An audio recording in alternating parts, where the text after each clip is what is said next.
Hello everyone, welcome to beginners bank. तो जिस सबका आप इंतजार कर रहे थे 75 डेज हार्ड स्टडी चैलेंज, जिसमें हम एक ही वीडियो में यानी वन शॉट सीरीज होने वाली है, जिसमें इंग्लिश, रीजनिंग एंड क्वांट्स को हम डिस्कस करने वाले हैं एसबीआई क्लर्क 2023 के लिए। इसके अलावा अगर कोई भी बैंक एग्जाम को आप टारगेट कर रहे हैं तो ये सीरीज 75 डेज की आपके लिए बहुत ही ज़्यादा हेल्पफुल होने वाली है। तो ना सिर्फ एसबीआई क्लर्क के लिए, अदरवाइज भी आप कोई बैंक एग्जाम को टारगेट कर रहे हैं 2024 के लिए या आगे जो भी आप देना चाहें, तो उन सब के लिए ये बहुत ज़्यादा हेल्पफुल होने वाली है। तो सबसे पहले हम इंग्लिश को देखेंगे, उसके बाद हम रीजनिंग को देखेंगे और उसके बाद हम क्वांट्स को देखेंगे। तो चलिए सबसे पहले इंग्लिश को हम स्टार्ट करते हैं। और वीडियो यदि पूरा देखने के बाद आपको पसंद आए और मेरे पढ़ाने का तरीका आपको समझ में आए, अच्छा लगे, तो प्लीज़ वीडियो को लाइक जरूर कीजिएगा और चैनल पर नए हैं तो सब्सक्राइब जरूर करें।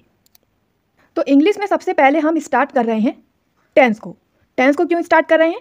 टेंस को स्टार्ट करने के पीछे रीज़न ये है कि टेंस के आधार पर ही आपके एक्टिव वॉइस क्लियर हो जाएंगे, आपका सब्जेक्ट वर्ब एग्रीमेंट क्लियर हो जाएगा, आपका फ्रेजेस क्लियर हो जाएंगे, आपका नरेशन क्लियर हो जाएगा, आपका जो एरर डिटेक्शन है वो भी क्लियर हो जाएगा। टेंस बहुत ही ज़्यादा इंपॉर्टेंट होते हैं ग्रामर में, ये तो आप सभी जानते होंगे, बचपन से ये बात बताई गई है। अब टेंस को हमें पढ़ना कैसे है, सबसे ज़्यादा कंफ्यूजन भी यही होता है। टेंस का मतलब क्या होता है? काल। यानी हम काल के बारे में जब पढ़ते हैं तो हम टेंस की बात करते हैं। काल मतलब जैसे कि अगर हिंदी में बात करें तो जैसे कि वर्तमान काल, जिसको कि इंग्लिश में बोलते हैं प्रेजेंट टेंस, फिर होता है भूतकाल यानी कि पास्ट टेंस, फिर होता है भविष्य काल यानी कि फ्यूचर टेंस। मतलब तो यही होता है टेंस का, हमने बचपन से यही सीखा है। बट हम अब टेंस को किस प्रकार सीखने वाले हैं, आज की वीडियो में आप देखेंगे कि जीरो लेवल से पढ़ना क्या होता है। देखिए कि कैसे हम टेंस को बहुत ही ईजिली समझते हैं, जो रूल्स होते हैं उन्हें कितनी आसानी से हम इनको समझ पाते हैं। सबसे पहले आप समझिएगा कि जब भी कोई सेंटेंस हमें बनाना होता है,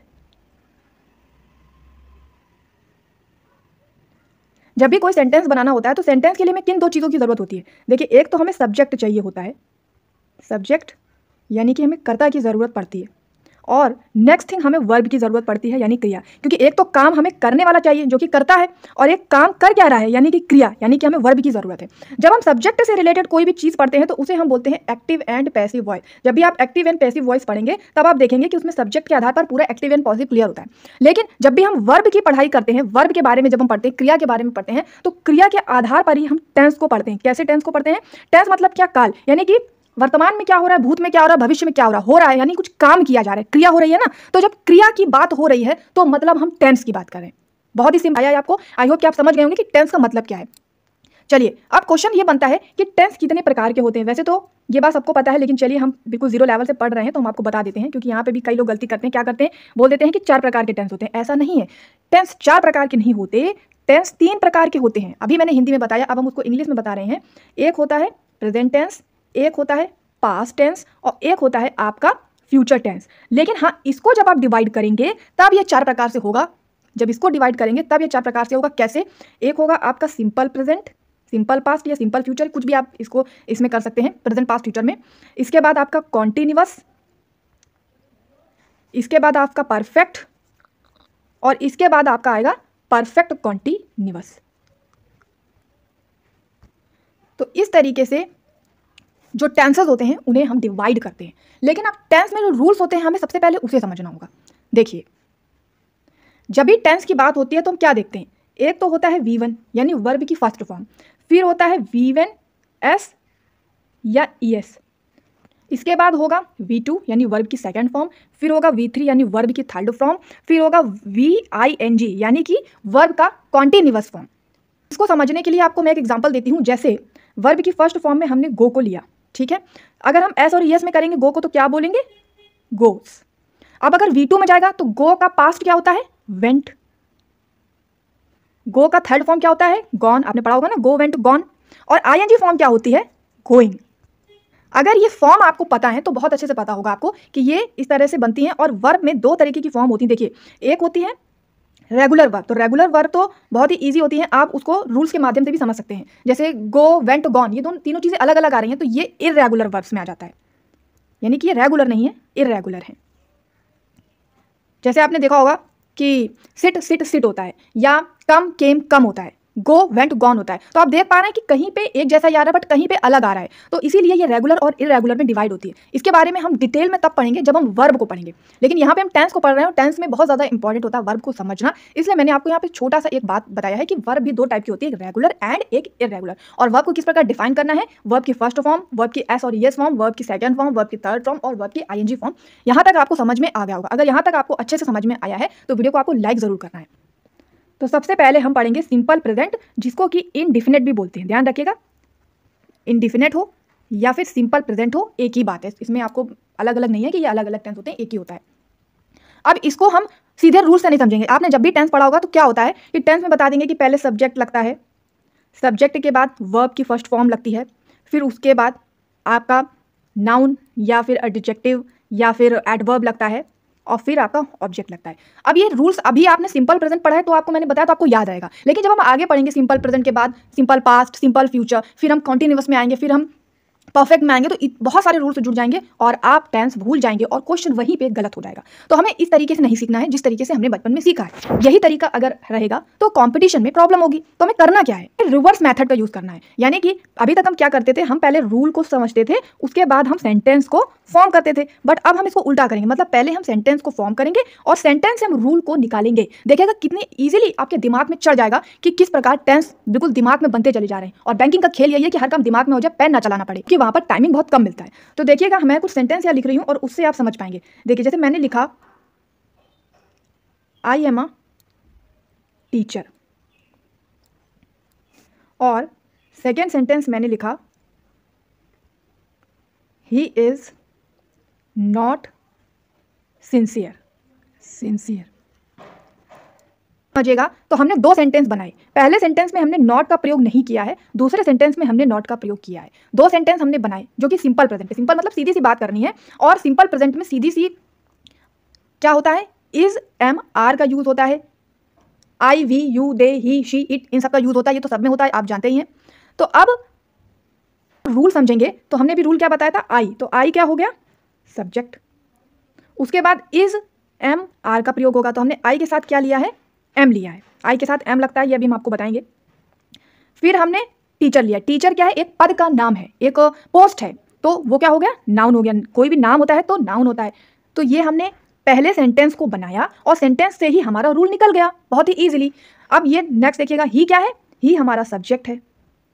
फिर क्या करेंगे, इज, एम, आर होगा। अब हमें नॉट का प्रयोग यहाँ पे करना है, तो हमने यहाँ पे नॉट का प्रयोग किया। और अब हम या तो नाउन करेंगे, या तो एडजेक्टिव करेंगे, या एडवर्ब करेंगे, या फिर ऑब्जेक्ट होता है। तो देखिए सिंसियर क्या है, सिंसियर एक क्वालिटी बताई जा रही है कि वो भाई सिंसियर नहीं है, वो उसका कोई सिस्टम ही नहीं है, वो बिल्कुल सिंसियर नहीं है। तो ये एक क्वालिटी है, विशेषता। तो क्या हो गया ये, एडजेक्टिव। तो ये बात आप समझ गए। ध्यान रखिएगा, हम जब इज, एम, आर, नॉट के बाद या इज, एम, आर के बाद जो लास्ट में बताते हैं, जैसे ये नाउन है या फिर ये एडजेक्टिव है आपका, तो ये जब भी हम बताते हैं तो ये सब्जेक्ट के बारे में बता रहा है। I am a teacher, teacher कौन है, आई यानी कि मैं, और सिंसियर कौन नहीं है, ही यानी कि वो। तो सब्जेक्ट के बारे में बता रहा है ये नाउन और ये एडजेक्टिव, इसीलिए इनको बोलते हैं कॉम्प्लीमेंट। यानी सब्जेक्ट की विशेषता बताता है तो इन्हें हम बोलते हैं सब्जेक्ट कॉम्प्लीमेंट। कॉम्प्लीमेंट का मतलब होता है पूरक, यानी किसी को पूर्ण करता है। जब टीचर बताया तभी आई पूर्ण हुआ, जब सिंसियर बताया तभी ही पूर्ण हुआ। अब ही इज नॉट कर देंगे तो क्या कंप्लीट हो रहा है, नहीं हो रहा ना, पूरा नहीं हो रहा। इसीलिए जो लास्ट वाला है इसे सब्जेक्ट कॉम्प्लीमेंट बोलते हैं। तो यहाँ तक आई होप कि आपको बहुत अच्छे से समझ में आ गया होगा। चलिए आगे के सेंटेंस में हम अब बढ़ते हैं। अब जैसे हमने मान लीजिए तीसरा एक सेंटेंस लिया, दो सेंटेंस हमने नॉट वाला और बिना नॉट का समझ लिया। अब हम मान लीजिए एक सेंटेंस लेते हैं इंटैरोगेटिव। भाई हमने एक तो सीधा समझ लिया, फिर हमने नॉट का समझ लिया, अब हम इंटैरोगेटिव में भी आएंगे। भाई तीन प्रकार के होते हैं ना, अफर्मेटिव, नेगेटिव एंड इंटैरोगेटिव। तो अफर्मेटिव हमने आई एम अ टीचर समझ लिया, नेगेटिव हमने ही इज नॉट सिंसियर समझ लिया। अब हमें इंटैरोगेटिव समझना है, तो इंटैरोगेटिव में हम लिख सकते हैं डू यू नो, और या हम लिख सकते हैं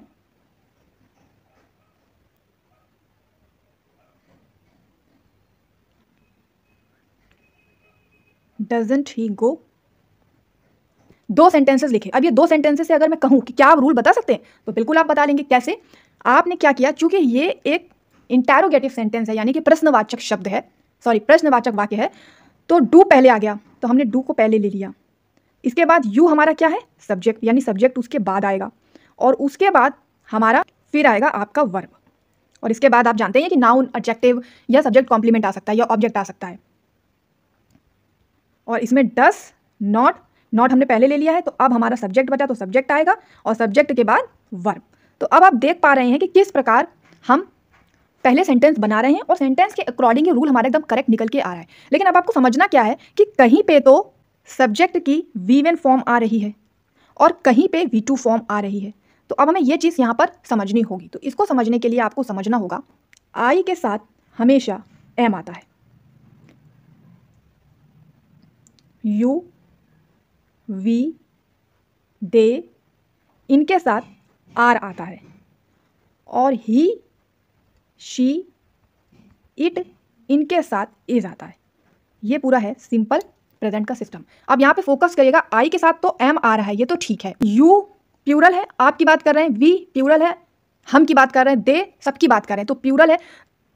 तो यू वी दे और प्लूरल के साथ ध्यान रखिएगा क्या आएगा, आर। उसी प्रकार ही एक व्यक्ति की बात हो रही है, यानी वो व्यक्ति एक, तो वो सिंगुलर है। शी एक लड़की की बात हो रही है, फीमेल लेकिन सिंगल, तो वो भी सिंगुलर हो गया। और इट किसी वस्तु की बात हो रही है, बट एक वस्तु, एक, तो एक यानी सिंगुलर। तो singular he, she, it plus singular के साथ आप इज का प्रयोग करेंगे और आई के साथ एम का प्रयोग होता है। तो चाहे तो आप स्क्रीनशॉट लेते चलें, क्योंकि जो भी रूल्स हम आपको यहाँ बता रहे हैं वो आपको बहुत अच्छे से समझ करके चलने हैं। तो अभी तक आपने प्रेजेंट सिंपल में क्या क्या सीखा है? सीधे सीधे सेंटेंसेस बनते हैं, ये बात आप जान गए। और एक बात अगर आपने गौर की हो तो आपने ध्यान दिया होगा, जैसे मैंने लिखा आई एम अ टीचर, तो ये तो सीधा सा सेंटेंस हो गया। इसमें सब्जेक्ट है, वर्ब है और इसमें सब्जेक्ट कॉम्प्लीमेंट या उसको नाउन बोल सकते हैं। तो आप आराम से बता सकते हैं कि कौन क्या है। ये सब्जेक्ट है, ये वर्ब है और ये सब्जेक्ट कॉम्प्लीमेंट है। लेकिन जब हम लिखते हैं कि ही इज नॉट ऑनेस्ट, तो अब हमने क्या किया है? हमने अभी भी वही किया है, हमने सब्जेक्ट लिखा है, हमने वर्ब लिखा है और हमने सब्जेक्ट को कॉम्प्लीमेंट किया है, लेकिन हमने निगेटिव सेंटेंस को दे दिया है, यानी हमने नॉट का प्रयोग कर लिया है। और अब अगर हम फ्यूचर इसको बनाना चाहें तो क्या लिखेंगे? Does he unveil. अब हमने क्या किया है? अब हमने इंटरोगेटिव बनाने के लिए डू या डस पहले लगा दिया, उसके बाद अब भी हमारा सब्जेक्ट है और वर्ब, और या तो अगर इसके बाद ऑब्जेक्ट होता, कॉम्प्लीमेंट होता, तो हम उसको भी लगा देते। तो इस तरह हमारा जो सिंपल प्रेजेंट है वो हमारा बनेगा। आई होप कि यहाँ तक जो भी मैंने अभी आपको बताया वो आप समझ गए हैं। तो अभी तक मैंने जो आपको वर्ब की फॉर्म बताई थी कि V1S या ES, V2, V3 या VING, इसको आप समझ गए कि आप किस प्रकार इसका प्रयोग करेंगे। तो अब हमें ध्यान क्या देना है कि जैसे कुछ सेंटेंस मैं आपको बता रही हूँ और आपको उसमें बताना है कि मैंने इस सेंटेंस में कहाँ पे क्या चीज़ का प्रयोग किया है। मान लीजिए मैंने लिखा आई प्ले, इसके बाद मैंने लिखा शी लाइक्स मी। अब मैं लिख रही हूं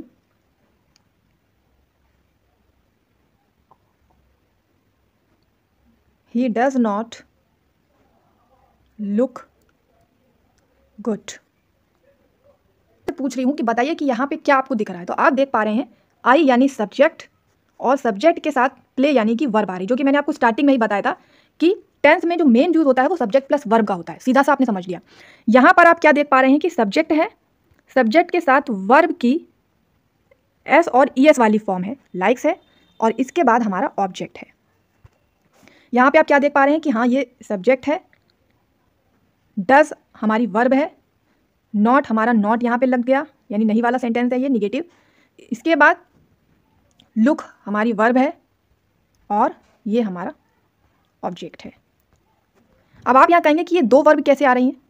तो देखिए, जब भी हम डू डस का प्रयोग करते हैं वो हेल्पिंग वर्ब की तरह यूज होती है, ध्यान आपको ये बात रखनी है। और मेन वर्ब होती है जो काम कर रही है। यहाँ पे he does not look good, यानी कि वो अच्छा नहीं दिख रहा है, तो अच्छा नहीं दिख रहा है ना, तो दिखना ही तो मेन वर्ब हो गई ना। मेन मतलब जो मेन काम है, क्या अच्छा नहीं दिख रहा है, तो मेन क्या है, दिखना, तो दिखना हो गया आपका मेन वर्ब। और चूंकि ये डज नॉट के साथ आ रहा है, क्योंकि हम यहाँ पे नॉट वाला सेंटेंस बना रहे हैं कि ये अच्छा नहीं दिख रहा है, अगर हम he is not look good कर देते तो ये सेंटेंस गलत हो जाता है। तो हमने क्या किया, he does not look good किया। तो इसका मतलब क्या हो गया कि जो ये डू और डज का प्रयोग करते हैं हम, ये क्या होती है, ये होती है हेल्पिंग वर्ब।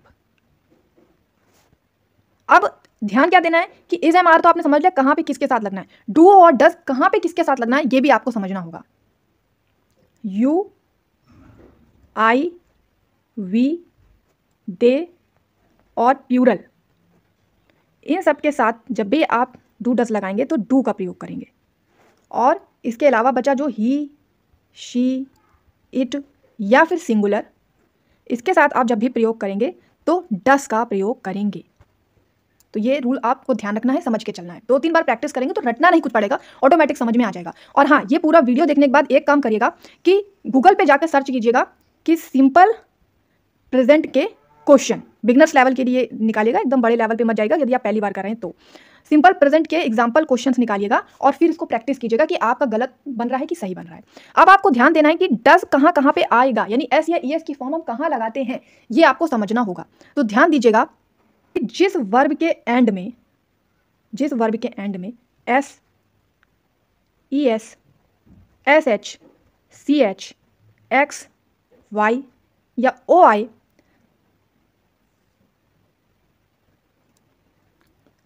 एक्स, वाई या जेड आए तो हम वहाँ पर एस या ईएस का प्रयोग करते हैं। और जब हम, ध्यान दीजिएगा, जैसे मैंने ये कहाँ पे बताया, जैसे मैंने एक सेंटेंस लिखा था सी लव्स मी,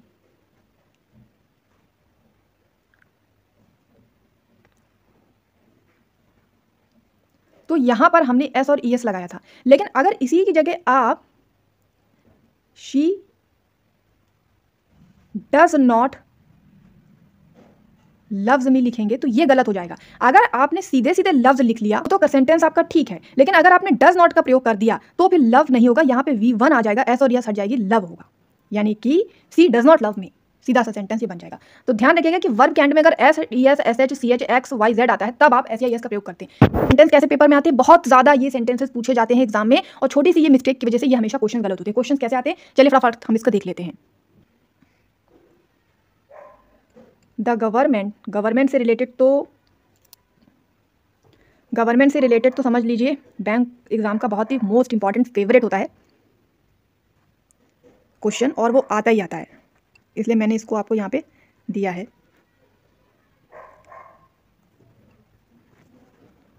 सेकंड,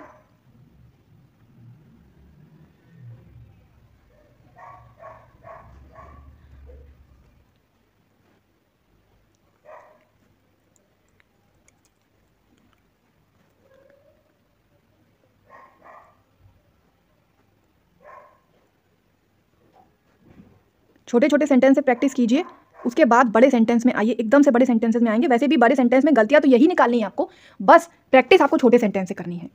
और अगर क्लर्क में तो आपको छोटे छोटे ही सेंटेंसेस आते हैं, ज़्यादा बड़े सेंटेंसेस आते ही नहीं हैं।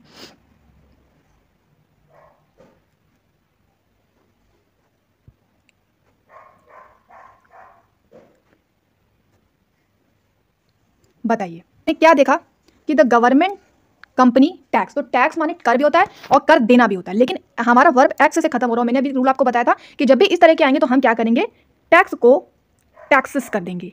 उसी प्रकार ही टेलीविजन, वॉच करता है टेलीविजन को, लेकिन सीएच से एंडिंग हो रहा है तो क्या हो जाएगा, ही वॉचेस टेलीविजन। इसी साथ ही टीथ डेली, यानी वो ब्रश करता है टीथ डेली, लेकिन सीएच एसएच से एंडिंग हो रहा है तो क्या हो जाएगा, पढ़ने में यही आता है कि ही ब्रश टीथ डेली, मतलब सही लगता है कि सही है अगर आपको नहीं नॉलेज है। बट अभी मैंने आपको रूल बताया तो अभी आप जानते हैं कि नहीं ये एसएच वाला है, तो हम क्या करेंगे, ब्रशेस।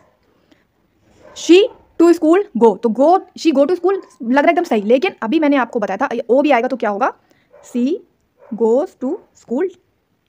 तो इस तरह आपको ये प्रैक्टिस करनी है सेंटेंसेस की। आई होप कि इंग्लिश मैंने जितनी आपको पढ़ाई है बहुत अच्छे से समझ में आई होगी। हमने यहाँ पे प्रेजेंट सिंपल को कवर करने की कोशिश की है, सिंपल प्रेजेंट को कवर करने की कोशिश की, जिसको प्रेजेंट इंडेफिनिट भी बोलते हैं। नेक्स्ट में पास्ट सिंपल या पास्ट इंडेफिनिट को कवर करेंगे। इसके बाद चलिए रीजनिंग देख लेते हैं, और यहाँ तक आपको समझ में आया तो प्लीज़ आपको वीडियो को लाइक करना, प्रैक्टिस जरूर करनी है। चलिए, तो रीजनिंग में हम अल्फा न्यूमेरिक सीरीज देखने वाले हैं। अल्फा न्यूमेरिक सीरीज में देखिए क्वेश्चन कैसे आते हैं, सबसे पहले आपको ये जानना पड़ेगा। तो क्वेश्चन में इस प्रकार की एक सीरीज बना देते हैं और इससे रिलेटेड आपसे क्वेश्चन पूछे जाते हैं। ध्यान रखिएगा 4 से 5 क्वेश्चन इस सीरीज पे पूछे जा सकते हैं, तो ये बहुत ही ज़्यादा इंपॉर्टेंट क्वेश्चन बन जाते हैं, क्योंकि 4 से 5 नंबर आपके फिक्स हो जाएंगे, जबकि बैंकिंग एग्जाम में एक एक नंबर बहुत ही ज़्यादा महत्वपूर्ण होता है, बहुत ज़्यादा इंपॉर्टेंट होता है। अल्फा न्यूमेरिक का मतलब ही आप समझ पा रहे होंगे। अल्फा का मतलब हो गया अल्फाबेट्स, यानी जो अल्फाबेट्स होते हैं उनको मिला करके, और जो न्यूमेरिक मतलब जो नंबर्स होते हैं, तो नंबर्स को और अल्फाबेट्स को मिला करके एक सीरीज बनाई जाती है, और उस सीरीज से रिलेटेड आपसे क्वेश्चन पूछे जाते हैं। इसमें मुझे ज़्यादा आपको समझाना नहीं है, सिर्फ 1-2 क्वेश्चन हम करके आपको बताएंगे, और उसके बाद 2 क्वेश्चन हम आपको देंगे करने को, जिसका आपको उत्तर कमेंट में देखना है, क्योंकि अगर आपको समझ में आ जाएगा तो आप उत्तर दे लेंगे, और अगर आपको समझ में नहीं आएगा तो आपको प्रैक्टिस करने की ज़रूरत है। देखिए, पहला क्वेश्चन पढ़िएगा, how many symbols are immediately preceded by a number and immediately followed by a letter. ध्यान रखिएगा, इसमें हिंदी इंग्लिश दोनों में ही आता है एग्जाम में, लेकिन हमने यहाँ पे इंग्लिश को इसलिए चूज़ किया है क्योंकि इंग्लिश में जो समझना होता है वो बहुत ही ज़्यादा इजी हो जाता है इस प्रकार के क्वेश्चन को समझने का, रीजनिंग में खास तौर पर। तो आप ये मत देखिए कि मुझे हिंदी में प्रेफर करना है कि इंग्लिश में, मुझे बस समझ में आना चाहिए, आपका फोकस जो है वो यहाँ पर होना चाहिए।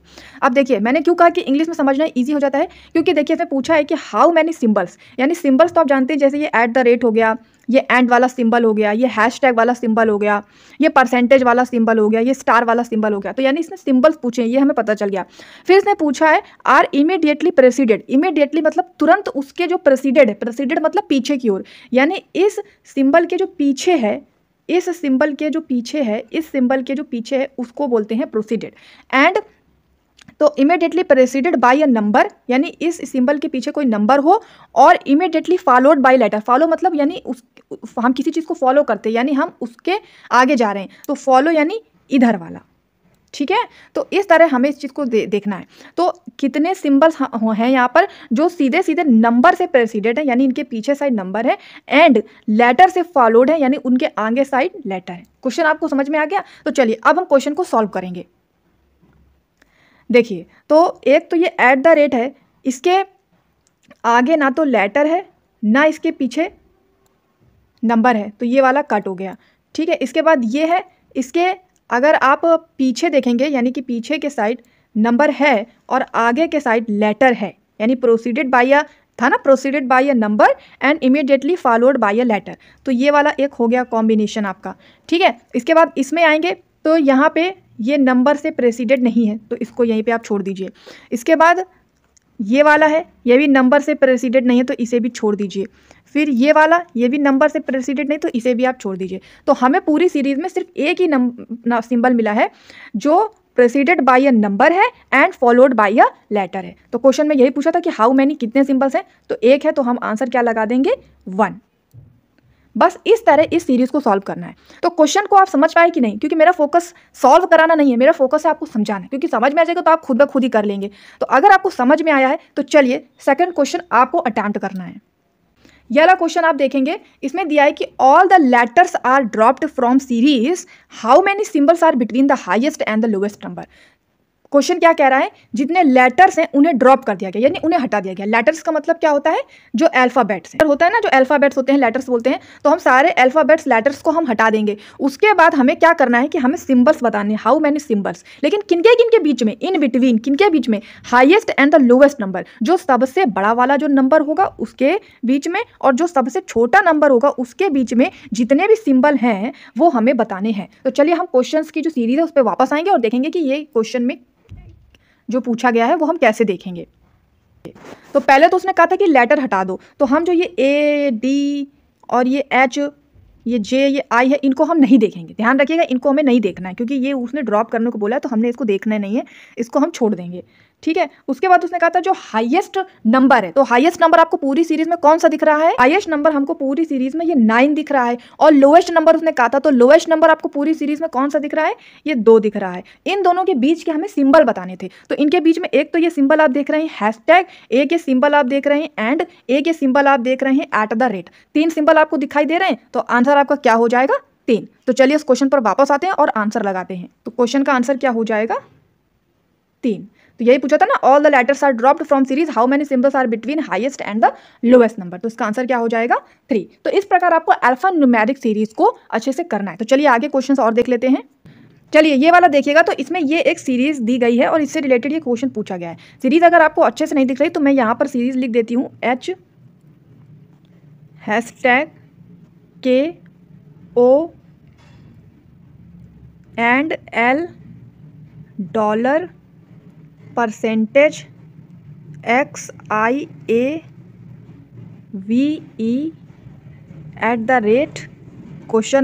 $D+FM। ये पूरी सीरीज है। तो क्वेश्चन पूछा गया है कि how many symbols the given series are immediately preceded by a vowel, यानी जो इस सीरीज में हमें सिंबल बताना है, कितने सिंबल हैं जो कि सीधे सीधे वोवल से प्रेसिडेड है। वोवल आप इंग्लिश में जानते हैं क्या होते हैं, A, E, I, O, U, ये वॉवल्स होते हैं, हमें इनसे प्रेसिडेड सिंबल्स बताने हैं। तो आप देखेंगे, एक तो आपको ये एंड सिंबल दिख रहा है जो ओ से प्रेसिडेड है, एक आपको ये @ सिंबल दिख रहा है जो ई से प्रेसिडेड है, यानी इसके बिल्कुल पीछे साइड वॉवल है। तो इसके अलावा कोई सिंबल आपको दिख रहा है जो प्रेसिडेड है? नहीं दिख रहा। तो हमारा आंसर क्या हो जाएगा कि हाउ मैनी सिंबल्स पूछे गए हैं जो कि वॉवल से सीधा प्रेसिडेड है, तो आंसर क्या हो जाएगा 2।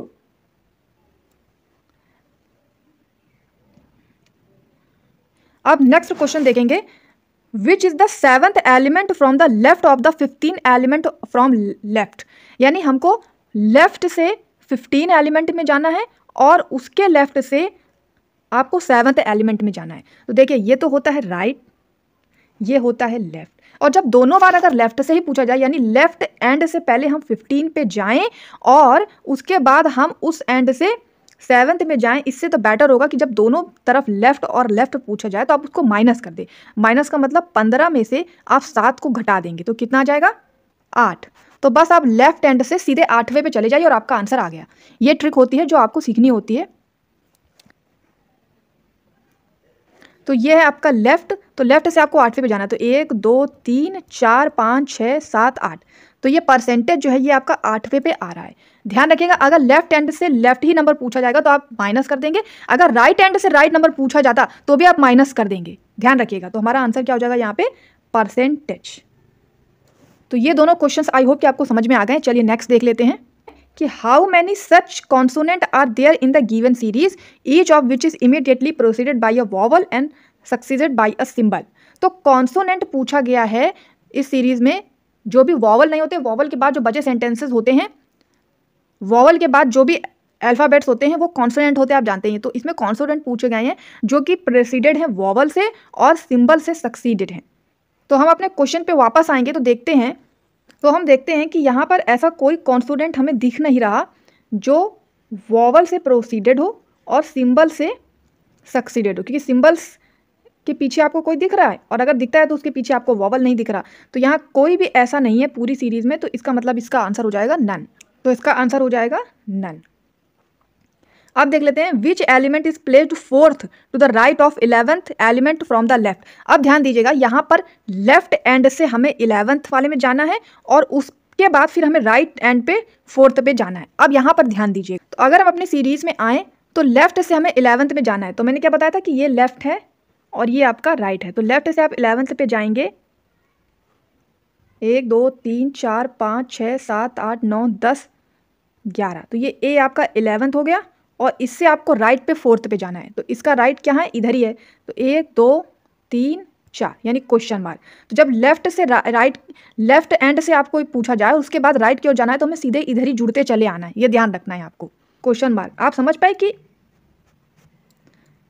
पाए कि हमने इसको कैसे किया, क्या किया है भाई। जैसे ये सीरीज है मान लीजिए, और ये सीरीज में ये लेफ्ट एंड है और ये राइट एंड है, तो पूछा क्या है कि हमें लेफ्ट से 11th में जाना है। तो आप लेफ्ट से जब 11th में जाएंगे, जब 11th में पहुंच जाएंगे उसके बाद उसका राइट पूछा है, तो चाहे यहाँ से आप राइट आओ या यहीं से आप राइट आ जाओ, एक ही बात है। तो फिर सीधे आप 11th में 4 को ऐड करके सीधे पहुँच जाएंगे अपने मेन डेस्टिनेशन पे। तो इस तरीके से अल्फा न्यूमेरिक सीरीज के क्वेश्चन को सॉल्व करना होता है। आई होप कि आपको समझ में आया होगा। अगर आपको थोड़ा बहुत भी समझ में आया है तो प्रैक्टिस कीजिए, गूगल पे जाके आप क्वेश्चंस को देख सकते हैं और सॉल्व कर सकते हैं। इसके साथ 2 क्वेश्चन हम आपको दे रहे हैं, आप अपनी स्क्रीन पर इसे अच्छे से देख लीजिए और आपको इसका आंसर जो है वो कमेंट बॉक्स में देना है। मेहनत करें तो अगर आप भी हमारे साथ मेहनत करेंगे तभी तो बात कुछ बनेगी। तो आप भी दिखाइए कि हाँ आप समझ पा रहे हैं। तो ये वाला क्वेश्चन आपको कमेंट बॉक्स में देना है। All the numbers immediately preceded by symbols are increased by 3, how many odd numbers are between I and X, 2 1 3 more than 3 and 4। तो ये तो क्वेश्चन हो गया और इसकी सीरीज आप चेक कर लीजिए एक बार। ये है ये पूरी की पूरी सीरीज। तो आप अपनी स्क्रीन पर सीरीज को देख सकते हैं, क्वेश्चंस को भी आप अच्छे से एक बार देख सकते हैं वीडियो को पीछे जा करके। और वीडियो यदि आपको पसंद आए तो लाइक करना है। तो हमने इंग्लिश देख ली, रीजनिंग देख ली, अब हम देखेंगे क्वांट्स। आज हम जो चैप्टर ले रहे हैं वो है एज, जिसे कि हिंदी में बोलते हैं आयु। ये अर्थमेटिक का बहुत ही इंपॉर्टेंट है, बहुत ही इजी चैप्टर होता है। तो हम स्टार्टिंग करेंगे तो इजी से भी करेंगे और अर्थमेटिक से इसलिए करेंगे क्योंकि अर्थमेटिक में हमने देखा है ज़्यादा से ज़्यादा स्टूडेंट्स को प्रॉब्लम होती है, क्योंकि सिंप्लीफिकेशन, अप्रॉक्सीमेशन ये सब तो सीख लेते हैं बार बार प्रैक्टिस से, बट अर्थमेटिक नहीं कर पाते, जिस वजह से सिलेक्शन होने में प्रॉब्लम होती है। तो हम अर्थमेटिक से ही शुरुआत करेंगे। तो ये 8 चैप्टर से क्वेश्चन है, तो समझिएगा और आपको भी इसी तरीके से प्रैक्टिस करनी है। देखिए पहला क्वेश्चन आपकी स्क्रीन पर है, हिंदी इंग्लिश दोनों में आप पढ़ सकते हैं। ए बी की वर्तमान आयु का अनुपात 4:7 है। यदि ए की वर्तमान आयु 28 वर्ष है तो बी की वर्तमान आयु क्या है। देखिए पहले तो हमें देखना होगा कि ए और बी की जो वर्तमान एज, वर्तमान को हम लिख लेते हैं प्रेजेंट, तो जो प्रेजेंट एज है उसका अनुपात कितना दिया हुआ है 4:7। ठीक है, अब ए की वर्तमान आयु 28 वर्ष बताई गई है। ध्यान दीजिएगा, प्रेजेंट ही हमको रेशियो दिया है, प्रेजेंट ही हमको एज दी है, और बी की हमसे प्रेजेंट ही आयु पूछी है, वर्तमान आयु प्रेजेंट ही हमसे एज पूछी है। तो ए की यदि 28 वर्ष है तो 4 से 28 में हम देखेंगे तो कितना गुना हुआ, 4 सत्ते 28, 7 गुना ज़्यादा है। तो बी की भी 7 गुना ज़्यादा कितनी हो जाएगी, 7 सत्ते 49। तो बहुत ही ईजिली आपका आंसर आ गया कि बी की प्रेजेंट एज या वर्तमान आयु कितनी हो जाएगी 49। तो ये हो गया आपका आंसर। तो बहुत ही इजी क्वेश्चंस आते हैं, इसमें ज़्यादा हार्ड क्वेश्चन नहीं होते एज में, लेकिन थोड़ा सा घुमा देते हैं, वहीं पे आपको थोड़ा सा प्रॉब्लम हो जाती है। तो आई होप कि ये पहला क्वेश्चन आपको समझ में आ गया होगा। चलिए नेक्स्ट देखते हैं। नेक्स्ट क्वेश्चन में है कि ए और बी की वर्तमान आयु का अनुपात 2:3 है। 8 वर्ष पहले ए की आयु 20 वर्ष थी तो बी की आयु वर्तमान आयु क्या है। ध्यान दीजिएगा, हमें जो रेशियो दिया गया है वो वर्तमान आयु का 2:3 दिया है, यानी कि ए और बी की जो प्रेजेंट एज है, जो वर्तमान आयु है, उसका जो हमें रेशियो मिला है वो मिला है 2:3। ठीक है, लेकिन 8 वर्ष पहले हमें आयु 20 वर्ष बताई गई है और बी की पूछी कितनी है, वर्तमान यानी प्रेजेंट एज पूछी है। तो अब ध्यान दीजिएगा, अगर किसी व्यक्ति की 8 वर्ष पहले 20 वर्ष आयु थी तो 8 वर्ष बाद कितनी होगी। अगर 8 वर्ष पहले किसी की व्यक्ति की आयु 20 वर्ष है तो जाहिर सी बात है कि 8 साल बाद यानी 8 को हम ऐड कर देंगे तो कितनी हो जाएगी 28 वर्ष। तो ए की वर्तमान आयु हमें पता चल गई, ए की प्रेजेंट एज पता चल गई 28 वर्ष। तो बस अब निकाल देंगे जैसे हमने पहले निकाला था। तो बस अब हमने जैसे निकाली थी वैसे ही निकाल देंगे। तो ए की वर्तमान आयु 28 है तो हम 2 से इसको करेंगे, तो ये कितने गुना है 2 से ज़्यादा, 2 एक कम 2, 2 चौको 8, 14 गुना ज़्यादा। तो 3 की भी 14 गुना ज़्यादा हो जाएगी, कितनी 14 तिया 42, 42 वर्ष हो जाएगी वर्तमान आयु किसकी, बी की, और बी की ही हमसे वर्तमान आयु पूछी थी। तो देख रहे हैं कि क्वेश्चन ज़्यादा हार्ड नहीं है, ना ही सॉल्व करने में ज़्यादा टाइम लग रहा है, ज़्यादा कुछ लिखना भी नहीं पड़ रहा है, लेकिन समझने की ज़रूरत है। समझ में आ जाएगा तो क्वेश्चन सॉल्व भी हो जाएगा। चलिए नेक्स्ट क्वेश्चन देखते हैं। अब दिया है कि ए और बी की वर्तमान आयु का अनुपात 6:7 है। 6 वर्ष बाद आयु 48 वर्ष है तो बी की वर्तमान आयु ज्ञात कीजिए।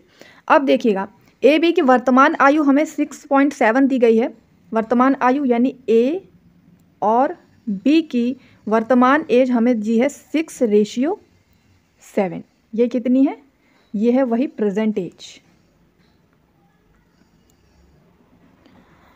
और 6 वर्ष बाद की हमें आयु 48 वर्ष बताई है। तो अब अगर किसी व्यक्ति की 6 वर्ष बाद 48 साल का है कोई व्यक्ति मान लीजिए, तो 6 वर्ष पहले कितने साल का होगा। अब इसमें से 6 को माइनस कर देंगे तो हमें 6 वर्ष पहले की आयु पता चल जाएगी,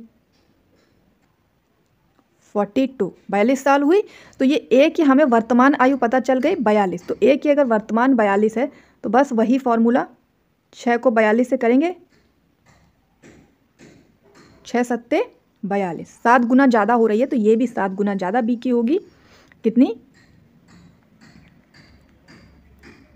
7 सत्ते 49। तो बी की वर्तमान आयु कितनी होगी 49 साल, और बी की हमसे वर्तमान आयु ही पूछी गई थी। तो बस इस तरह से क्वेश्चन को सॉल्व करना है। बस यही वो करेंगे, या तो वो पहले बाद में एज दे देंगे और आपसे वर्तमान पूछ लेंगे, या वो पहले एज दे देंगे और फिर वर्तमान एज पूछ लेंगे। तो बस यही वो घुमा फिरा के करते। क्वेश्चन में बस ध्यान क्या देना है, 6 वर्ष बाद है, 4 वर्ष बाद है, या 6 वर्ष पहले है, 4 वर्ष पहले है। बस यहाँ पर जो है ये फोकस करना है, क्योंकि मेन जो है वो ये पोर्शन है, और ये यदि आपने ठीक से कर लिया तो ये वाला तो सेम ही है, आपको सब जगह एक ही तरीका यहाँ पे अपनाना है। तो 3 तरीके हमने अब तक सीख लिए, पहले, बाद में और जो नॉर्मल तरीका था। अब नेक्स्ट क्वेश्चन में हमारा तरीका थोड़ा सा बदलेगा, हर क्वेश्चन में हम तरीका चेंज करते जाएंगे। इसमें ध्यान दीजिए, सोना और मोना की आयु का अनुपात 3:8 है। 4 वर्ष बाद उनकी आयु का अनुपात हमें ज्ञात करना है यदि 10 वर्ष के बाद उनकी आयु का अंतर 35 वर्ष है। तो देखिए, सोना और मोना, इनके अनुपात हमें दिया गया है 3:8, यही दिया हुआ है। लेकिन अब इसमें कहा क्या है कि 10 वर्ष के बाद इनकी आयु का अंतर 35 वर्ष है। आयु का अंतर का मतलब ये है कि इन दोनों के बीच का अंतर 35 वर्ष है। तो अगर 10 वर्ष बाद 35 वर्ष का अंतर है तो अभी भी 35 ही वर्ष का अंतर होगा, इसमें तो कोई अंतर नहीं है ना। तो अभी इनके बीच का डिफरेंस कितना आप देख पा रहे हैं, 5 का। भाई इन दोनों के बीच का डिफरेंस कितना है, 8 में 3 का अंतर कितना है, 5। और 10 वर्ष बाद ये 35 का हो रहा है, तो कितने गुना ज़्यादा है, 1 का अगर हम निकालेंगे तो कितना हो जाएगा, 7। 5 7 35, तो 7 निकल के आ रहा है। तो इस प्रकार हम वर्तमान एज अगर निकालें तो कितनी होगी, सोना की कितनी होगी, बस इसका मल्टीप्लाई कर देंगे, 7 त्रिक 21, और यहाँ मोना की कितनी होगी,